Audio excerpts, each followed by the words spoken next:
I'm down for that. I like Cadillacs and alligator shoes.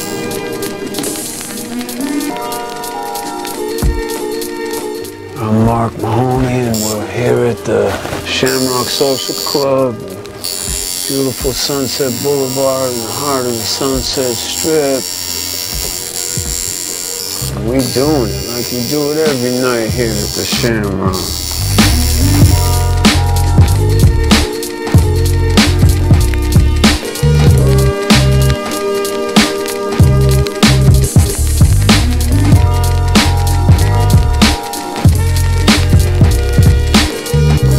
First time I walked into a tattoo shop, I was maybe 15 years old, and I'm with some older guys from the neighborhood. They drove to Rhode Island to get tattooed as it was illegal in Massachusetts where we lived. And as soon as I walked in that shop, I knew this is what I gotta be doing. I knew that I wanted to be a tattooer. It took me a while to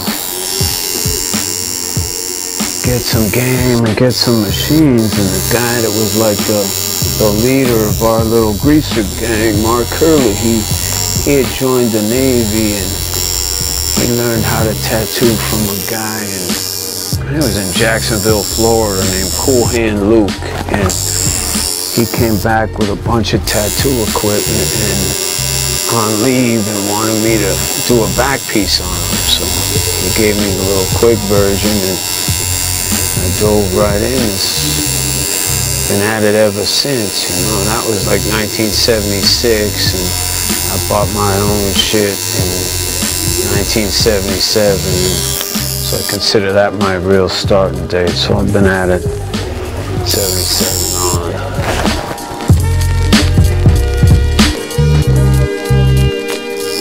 I mean, I like doing, you know, like nowadays there's so many people like to do portraits and are good at them, you know. There was a time when there's just a handful of us, you know, doing them.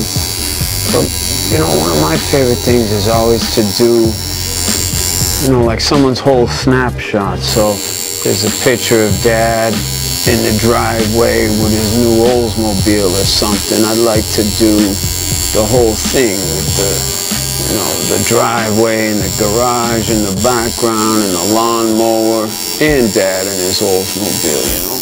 I kind of like, let's say, probably black and white photography would be my second favorite art form. So I'd like to sometimes reproduce the whole photograph. It's one of my favorite things, but I think, you know, like using the classic Catholic imagery was one of the things that I, you know, helped start, the Michelangelo, that kind of stuff. I've been doing that since, you know, since I started doing fine line in 1980, you know.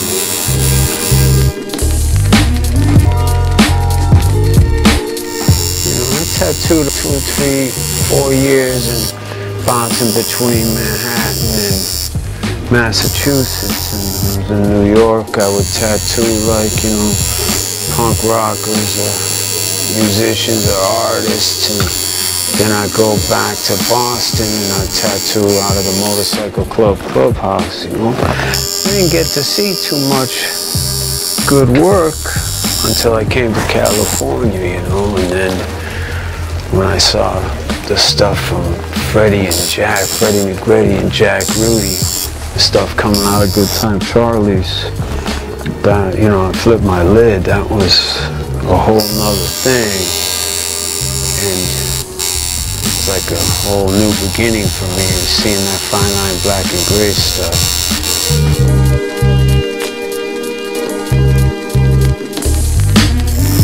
But like, you know, Mickey Rourke in a lot of ways was the beginning of the tattooing of, you know, television. I'd always done, you know, musical celebrities or whatever, but they weren't celebrities when I started tattooing. They were just struggling musicians, you know, like Mike Ness or whatever. But Mickey Rourke, he started coming to the tattoo shop, and he was, you know, just coming into the peak of his fame, you know, just getting started. And he started getting tattooed.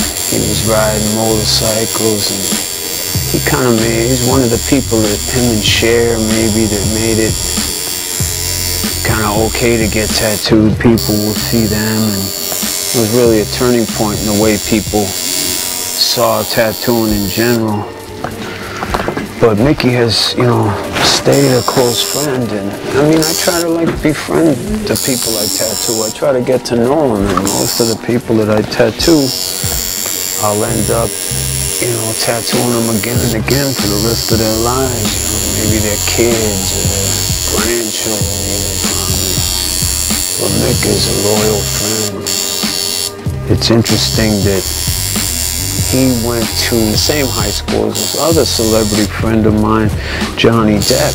You know, when he first came to LA, he came down to the Pike, got tattooed, you know, right? As soon as he got to town, all he told me about was his band, you know, he was a musician. He hadn't even thought about acting. It's funny that him and Mickey, you wouldn't think of them as Floridians, but they both, you know, went to high school down there. And both have been, you know, good loyal friends as well as customers.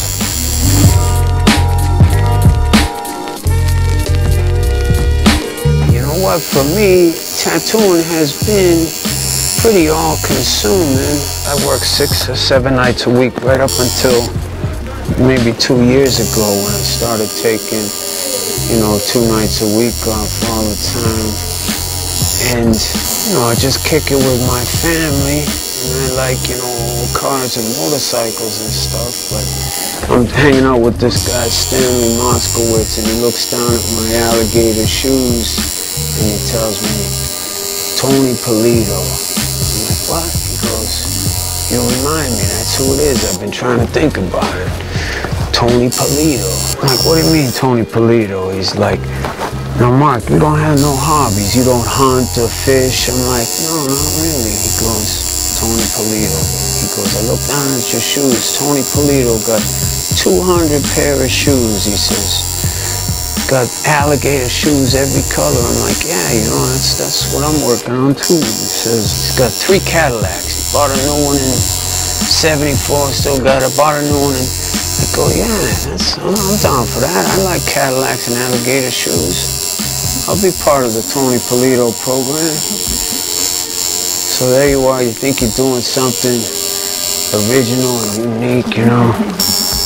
But it was cool. When I was tattooing in Manhattan, Tony Polito was working in Brooklyn, and he was about the only tattooer that I was aware of that was doing good work and was working steadily all the time. There was a few guys who almost did it like a part-time thing because it was illegal in Manhattan. But he had a real business going, and he would open up at 6 and people would line up at 4:30 in the afternoon, and he would do badass tattoos.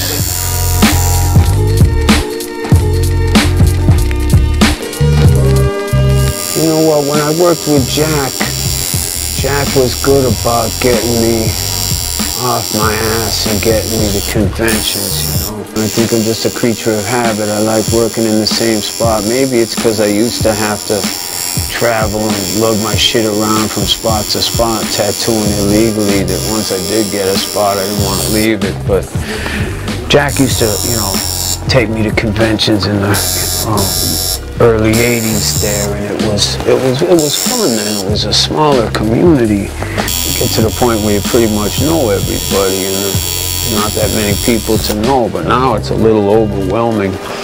But I'm starting to get back into it, you know. I've been going to, just got back from New Jersey, and I'm getting ready to go to Las Vegas, so.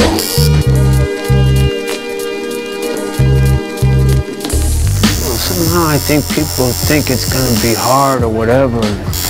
Man, all you gotta do is talk to Cody down there and he'll set you up an appointment. And the drag being you might have to wait a while to get the appointment, but you'll make it worth your while when you do get in there, man.